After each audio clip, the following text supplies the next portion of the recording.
So now remember, we are supposed to do 6.2. So now with 6.2, they say to us, with reference to the above graph, calculate the average gradient between points B and D of graph F. So this is the same as what you did in analytical paper 2, analytical geometry. Eh?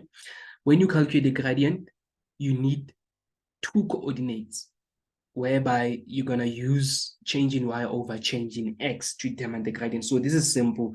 It's just that normally here in functions, they call them the average gradient, but when you do analytical geometry, they just say calculate the gradient. So here is average gradient because we are dealing with the curve. Okay, so we are dealing with the curve, hence why they call it average gradient. You will see that when you get at a university or grade 12 even, why we call it average gradient under the application of calculus. So now 6.2, to calculate the gradient, we're going to say average gradient is equals to what? Between B and D, I know you are familiar with this. You can just say y of B minus y of D divided by x of B minus x of D. So y of B in this case, remember, we have already determined the coordinates in the previous question. We said that the coordinates of B is 3:0. Let me write it here. 3:0. And Konje, we said D is what? D is -2:10. We said this one is -2:10. So y of B in this case, you see, you need to get your questions right from the get-go because it's going to affect the whole thing. So if you got the wrong answers there, that means 6.2 is wrong. So y of B, where is B? Y of B is 0. And then y of D is +10. +10 divided by x of B, it's +3. X of what? D. X of D, it's -2. So I'm gonna write positive because negative by negative is gonna be +2. And therefore our answer here will be -5 because 0 minus is gonna be -2 plus 3 is gonna be 5. So 2, so not 5, 2 is gonna be -2. Half, right? Half of 10 is 2. Right? All right. Anyway, so our answer here will be -2. This will be the average gradient between point D and point B. That will be the end of question number 6. And I hope that was clear. I really do hope that was 100% clear.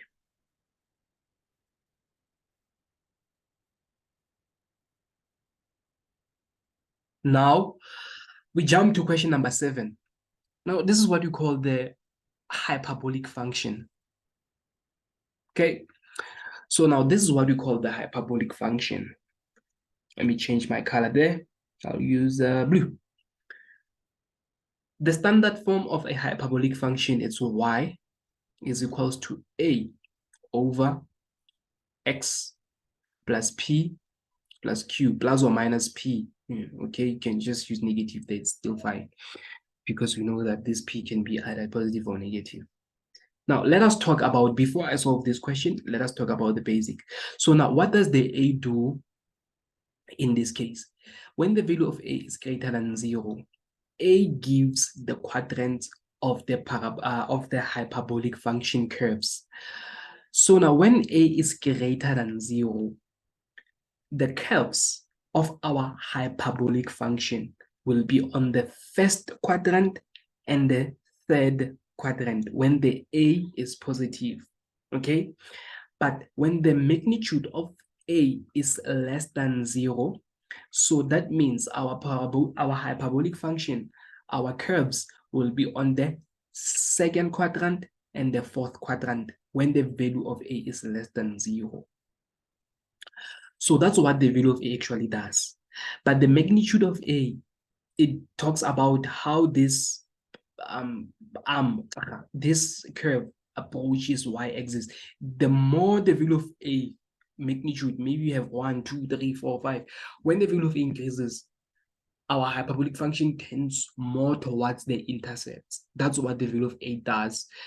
You can investigate that by doing different parabolic functions, but by just only changing the value of a. Maybe you'll start with 1, 2, 3. You will see how the curves are actually tending towards the intercepts, towards the x and the y intercept. That's what the value of a actually does.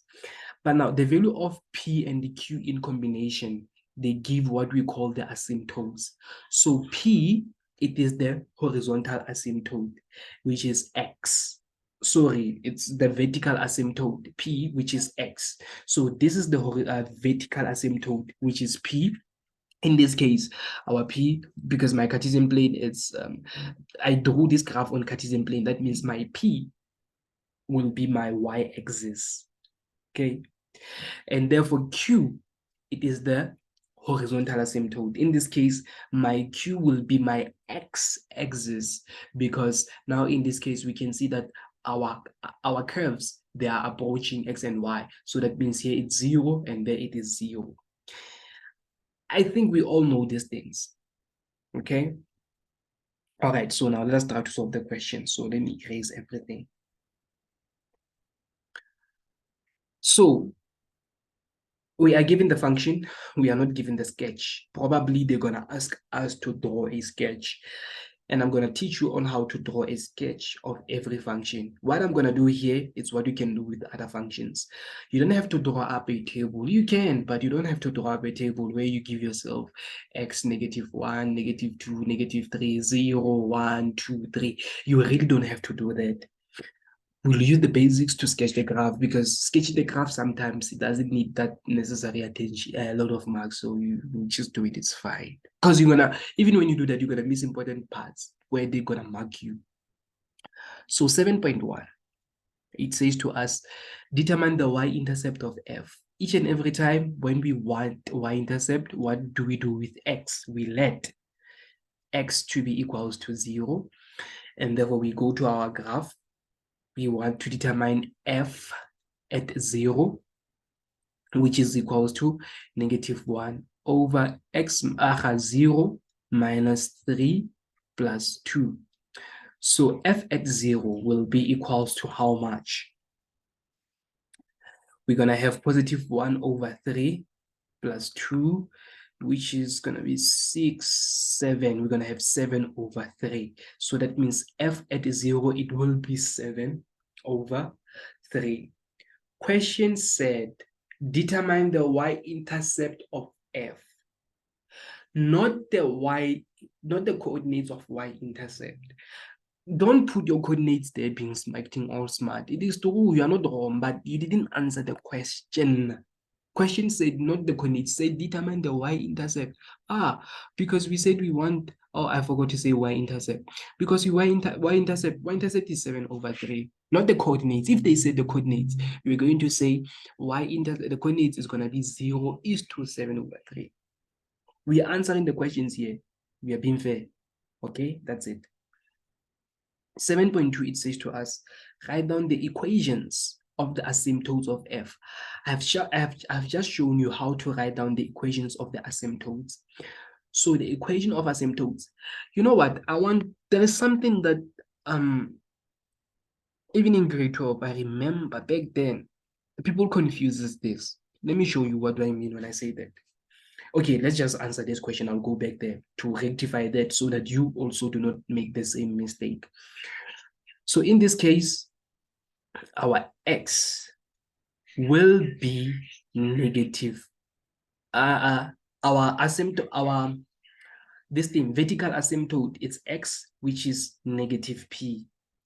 So I'm going to say negative because it's p. My p is -3. I'm going to substitute -3 over there, which is +3. You can do it in this way. You can just say x is equals to +3. You can just say x is equals to +3, because when you take x out of this equation, it's negative, right? When you take it out of the formula, it's going to be +3. And that's the mistake that I want to discuss with you guys, okay? I'm going to tell you something, which is learners, they always make mistake when it comes to the negative sign. I'll show you now. And therefore, another asymptote, because they say of the asymptotes, not asymptote, asymptotes, So that means we're talking about y, which is q. In this case, you just take it as it is, it's positive 2. We are done for 7.2. So what I wanted to discuss is this one. Sometimes this can be given in this way. Y is equals to this thing, -1 over x minus p plus 2. You see here it's minus p. You see here it's minus p. Let me show you something. So we said that x asymptote is this thing, right? You see this is negative p. This is negative p. Whether this it's like this, when it gets out of the equation, it's still gonna be negative p. I don't know if you understand what I'm saying. X minus p, when they say write down the asymptote of this, you're gonna say it is negative. You're not gonna say it's positive p. That's the very mistake that learners would do. It's a minor thing, man. It's just a dumb thing, and you won't even see it. But I'm telling you, you can forfeit marks with the smaller things. That's why I want you to be used in this system. When you want to determine the x-intercept, always say x is equals to negative p. And therefore, this value over here, which is -3, remember, it is -3. Just take it as it is, but substitute it there so that you can multiply with this negative, it can be positive. That's what I've discovered, that learners can make mistakes. So I introduced them to this system to normally determine their x-intercept like this. Because at some questions, you'll get it wrong. Trust you me, I know what I'm talking about. Normalize doing this thing when you determine the x-intercept. The vertical asymptote, which is x. All right. Now we move to, what is this question? 7.3. 7.3, it says, for which value or values of x is f at x is equals to 0? You see, these questions, they build up because you're going to have to draw a sketch. What you did there, you're going to do it on the sketch when we are drawing a sketch. I'm going to struggle drawing, but we'll try. So for which values of x is a value of values of x is f of x is equals to 0? What is this? It is x-intercept. This is a fancy way for an examiner to ask you to determine the x-intercept. This question basically, examiner was like, hey, I'm tired. Determine the y-intercept, determine the x-intercept. Rather, he took this question and made it in a different way. This is the same as saying determine the x-intercept, but they say for what value or values of x is f at x is equals to 0. We know that f at x is y. So when we want to determine the x-intercept, we let y to be 0. So that means in this case, we're just going to determine the x as much as an examiner wanted us to do. So that means f at x is equals to 0 there. We're going to plug 0. So we're going to just substitute 0, which is equals to -1 over x subtract 3 plus 2. Now let us solve values of x or x. Then I'm going to transpose 2 on the other side of the equation. It's going to be -2, which is equals to -1 over x minus 3. Then I am going to cross multiply. Remember, this is the same as -2 over 1. So I'm going to say this multiply by that. It's going to give me -2 multiplied by x minus 3, 1 multiplied by -1 is going to be -1. The reason is why I didn't multiply inside. I love doing it like this. I don't like multiply. You can multiply though. We can multiply inside. I don't like it because I'm just going to divide. It's an equation, right? I'm looking for x. I'm just going to divide. I hate that long root. So I'm going to divide both sides by -2. I'm going to have x minus 3. I don't need bracket anymore. Okay, I'm going to have x minus 3, which is equals to, when I divide this side, it's going to be +1 over 2. And then I just transpose 3. You see, it's not a lot of admin. Imagine if I multiply by 2, I'm going to have to divide again. So that means x will be equals to, when I transpose 3 to the other side of the equation, it's going to be +3, right? So +3 plus 1 over 2 is going to be 2 multiplied by 3, it's 6, 7 over 2. So that means it's going to be 7 over 2. This, it is the x-intercept, basically. So, but they just say determine the value or values of x if ever we got value, which is 7/2. Now, 7.4, it says to us, draw a neat sketch of f of x. This is what you need. Listen, this is what you need. You need y-intercept to draw a graph. Like I said, you don't need a table. You need y-intercept.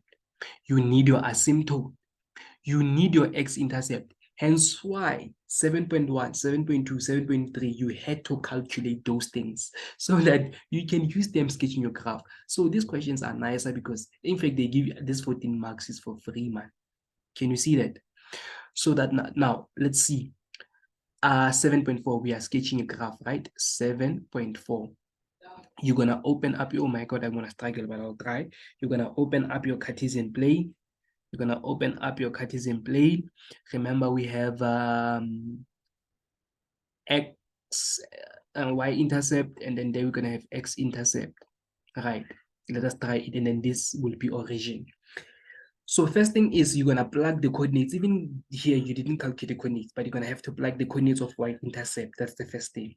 So the coordinates of y-intercept, we calculated here. We said y-intercept is how much? It's 7/3. So 7/3, you're going to convert it into decimal so that you can understand what is 7/3 because it's a fraction. So 7/3 is 2,33. So 2,33, if this is 1 and this is 2, I will choose my 2,33 to be at least a little bit above 2. It's going to be here. My 7/3. Ne? And therefore, now let us do y-intercept. Okay, we did y-intercept. Let us do x-intercept. Literally, we determine x-intercept to be 7/2. Now, 7/2 in decimal is 7. It's 3,5. 7/2. Now we x-intercept. So if this is 1 and this is 2, I'll let my, and then this is 3. I'll let my 3, and then this is 4. 3,5 will be here. And therefore, this will be my x-intercept, which is from 7.3. Y is equals to 0 there, but x, it's 7/2, which is 3.5. Right? Right. Then here it's 7/2. Now, where are the equations of the asymptotes? We said that x asymptote is 3. So let us start with this x asymptote. Is 3, it's here. So it's going to be here, the first asymptote. First asymptote. It's going to be here. So that means this x asymptote we said is equals to 3. You write its equation as well. And then the y asymptote, we said it's 2. We did it at 7.2. We said it's positive 2. So remember, here it's 1, and then here it's going to be this. So that means it's going to be something here on 2. That means it's going to be something that looks like this. And then here, y is equals to 2. Now, we are done. We use 7.1, 7.2, 7.3 to sketch 7.4. These things, that's what we needed all the times. If you forget how to sketch a graph, always refer to this for hyperbolic function. This is the only things that you need. And then now, what are we going to do? We draw the graph. Now, let's go back a little bit to the basics that we have learned. I said to you, when the value of A, it is less than 0, it is negative, meaning we're going to utilize third quadrant and fourth quadrant. And we can see that the value of here is negative. So the basic, from that basic alone, we know how to draw our graphs. We don't need the table. So that means this is a new Cartesian plane. The asymptotes, they will formulate a new Cartesian plane. So that means we're going to utilize third quadrant and the fourth quadrant of this new Cartesian plane. It's like this Cartesian plane has shifted here, transformation from original Cartesian plane to new Cartesian plane of the asymptotes. So that means we're going to utilize our graph is going to approach this asymptote, and it is also going to approach this asymptote, and it is also going to approach that asymptote, will also approach this asymptote. And we are done with the graph, with the sketch of the graph. We needed only these three, and a little bit basic of when the a is less than 0, where do we draw the graph? We're gonna draw them in there. We are done. You get your free 5 marks. That's what I'm saying. This 14 marks is for free. 7.5, they say to us, write down one equation of the line of axis of symmetry. I love this. Come on, this question paper was easy. So 7.5, write down one equation. You know why they say one equation? Because this graph has two axes of symmetry. Let me show you, but they want one. We can write, and this is what I want you to know. Axis of symmetry, it's a linear function. Y is equals to mx plus c. Axis of symmetry is a linear graph. So what does symmetry mean? It means into two equal parts. So axis of symmetry, it is a linear graph that cuts your hyperbolic function into two equal parts. So this line, let me change my color. So how to cut this graph into two? That means I have to pass here, okay? I have to pass here. You see this graph, this line, this straight line that I just draw here. This is linear function, y is equals to mx plus c. But what does this linear function called? It is called axis of symmetry, because it cuts your graph into two equal parts. What did I do? It cuts your graph into, it cuts your graph into two equal parts. So this is called axis of symmetry. But remember what I say to you? I said hyperbolic function has two axis of symmetry. Let me show you another axis of symmetry is going to move how. Let me use purple. So another axis of symmetry will pass like this. It will pass, and axis of symmetry always pass through the intersection of the asymptotes. This is the intersection. Another axis of symmetry will pass like this. This is also y is equals to mx plus c. But now what's different about these two axes of symmetry? This one cuts into two equal parts, So this purple one, axis of symmetry, it has a negative gradient. Ne? We can see that it's a negative graph. But the blue one, it has a positive gradient. We can see that it is a positive linear function. And another thing that I want you to know, that the gradient, the magnitude of the gradient of the axis of symmetry will always be equals to 1.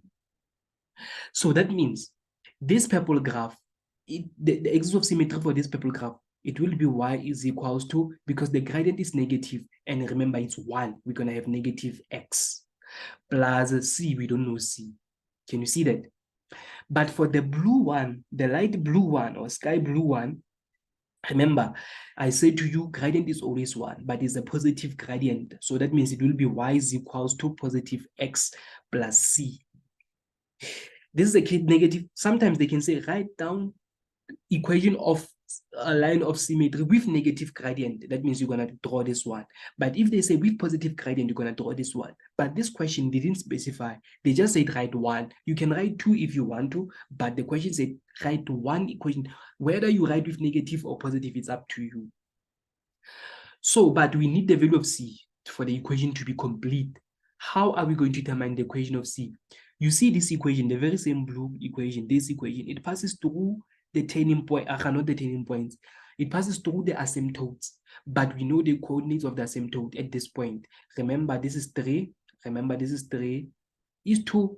Y is 2. 2. So that means this equation will be passing through 3 is to 2. So let's just use this one. So to answer this question, y is equals to, gradient is positive 1x plus c. And then we're going to say this graph is going to pass through 3 is to 2 through the asymptotes. So y, it's 2, x is positive 3 plus c. Now let's solve for c. C in this case will be equals to how much? It's going to be negative 1. Therefore, the equation of axis of symmetry is going to be y is equals to positive x, which is positive 1, minus 1. We are done. Or you can just use this one. It passes through the same coordinates, which is 3:2, and then you solve for x, you solve for c, you substitute x, substitute y, you're still gonna get, you're gonna get different y-intercept. This y-intercept is gonna be here. So this y-intercept -1 is gonna be somewhere else over here. That's why we got -1, which is the y-intercept of this. So here you're gonna get positive something clearly, which is the value of c. And then we are done. Now, the last question, only 2 questions. Here we have, what is this? It is called the exponential function, okay? We did parabola, hyperbola, and exponential, and we also did linear. That's why I picked this question paper. So that means here we're talking about the exponential function. Exponential function is given in this form. Y is equals to ab to the power of x plus p. I know people are not familiar with this plus p. Plus q. Now let's talk about everything here. A, it determines, again, just like A of hyperbola. Remember what they say to you. The magnitude of hyperbola, it determines how close the hyperbola is approaching. Let me go back a little bit. I say to you, this A, it gives us the shape, right? Or whether it's going to be first and what. But the magnitude, if it's 1, 2, 3, 4, it should keep on changing. It will tell us how close the graph is approaching asymptote. Is it very, very, very close? Or less close. But the more you increase that, you'll see that the graph will continue to dilate towards the asymptotes. So the A of the exponential, it does the same thing because we are still approaching the asymptote. You will see whether it's going towards the asymptote too much or it's moving away a little bit from an asymptote. That magnitude of A, that's what it does. Okay, B, it gives, this is very important. B, it gives the shape of the graph. How? Let me tell you that. B, when B may never be less than 1. There is no other way that B will be -1. Ne? B may never be negative. There is no other way that B may never can be negative. So only A can be negative or positive. And when A is negative, the graph will, okay, let me do the basics. When B is greater than 1, we are talking about the what? We are talking about the increasing function. Ne? So the increasing function, it is a function that looks like this. The exponential function is going to move like this. But when B is less than 1 but greater than 0, when B is between 0 and 1, we are talking about the decreasing function. Your shape will look like this. So B, it depends whether it's 1/2 or 3/2 or 2 or 5 or whatever. It could be decimal, but decimal that is between 0 and 1, like 1/2, which is 0.5. 0.5 is between 0 and 1. So when the value of B is between 0 and 1, the shape of the graph will look like this. When the value of P is greater than 1, the shape of the graph will look like this. This graph, we say when B is greater than 1, we have the increasing exponential function. But when P is between 0 and 1, this graph, it is the decreasing function. I told you from the parabola how to see whether a curve is increasing or decreasing. You draw a tangent. So if I draw a tangent here, I can see that this tangent, it is positive. The gradient of this tangent, it is positive. Therefore, we are talking about the increasing function. Same applies to this one. If I draw a tangent to this curve, so that means this tangent will be a negative linear function. Therefore, this function or this exponential function, it is decreasing. Ne? All right. So that's it. Now, for this graph to look downwards like this, it's because the value of A, this graph, is reflection about I should have talked about the reflection even on that one, but it's fine. The reflection, if this graph we multiply it by negative, it's gonna, remember, we're multiplying the Y values by negative, it's gonna reflect about the line x-axis. It's a reflection about the line x-axis, okay? If you multiply the whole graph by negative, because right now it was positive, but we multiply it by negative, which is this. So it's a reflection about, so this graph, actually, It comes from here, because you can see that the value of b is greater than 1. So that means it was this graph, but because t here, you see they say to show that t is negative. So that means here actually we have negative number. For a fact that this is negative, it will affect the whole function. It's a reflection about the y-axis, which is what we see over there. Okay, and then the reflection about the y-axis for this one is going to come like this. Right, so now without wasting time, 8.1, it says show that t is equals to -1. This is very easy, like ABC. So 8.1, to show that t is equals to -1, we are given the equation p at x is equals to t multiplied by 3 to the power of x plus 1, and then t is a constant. So this graph, it actually passes through the origin. They say it passes through 0 is to 0.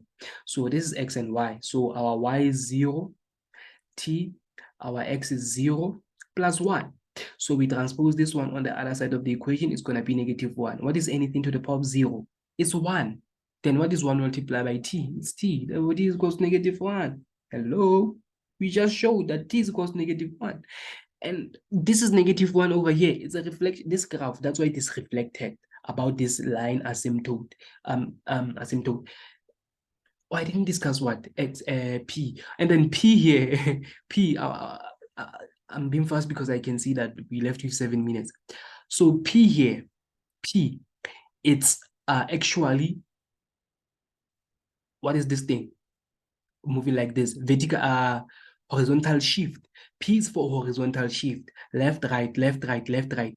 Q, it is the vertical shift, up, down, up, down, up, down. So basically Q here again, it is an asymptote. Exponential function has only one asymptote, so it is the value of Q. So that means this, it is the Q of this graph, and we can see that the Q of this graph is +1, which is this. And then here P, it is 0 because it is on the origin. But when P becomes 4, that means this graph will shift 4 units to this direction. Can you see that? If P was 2, it will shift 2. So that's what actually P does. So if P shifted 4 units to the left, to give the new function, write down the equation of, or to the left is supposed to shift the other direction. It's supposed to be positive, but to the right is negative. So that means if P is shifted 4 units to the left, that means it's going to be somewhere else here, -4. It's going to be somewhere else over here.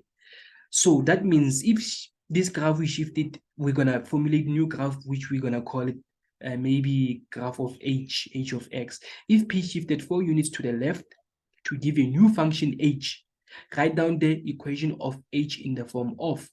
So this graph, it is still the same as the graph, but the difference is the value of P. The value of P there, it's 0, but the value of P here now it's going to be +4 because it shifted to the left, we write +4. So therefore, to answer 8.2, we're going to say y is equals to -1 multiplied by 3, -1 multiplied by 3 to the power of x. Now we're not going to say 0, we're going to say +4 because it is shifting -4 4 units to the left, which is it's going to be -4. But we know when you shift to the negative to the left, we're going to write positive there. And then plus what? +1. Everything is still the same except this transformation. This is the only transformation they are actually looking for. And therefore, that's it for this question. I hope everything does make sense to this question. So yeah, that's how we solve this question.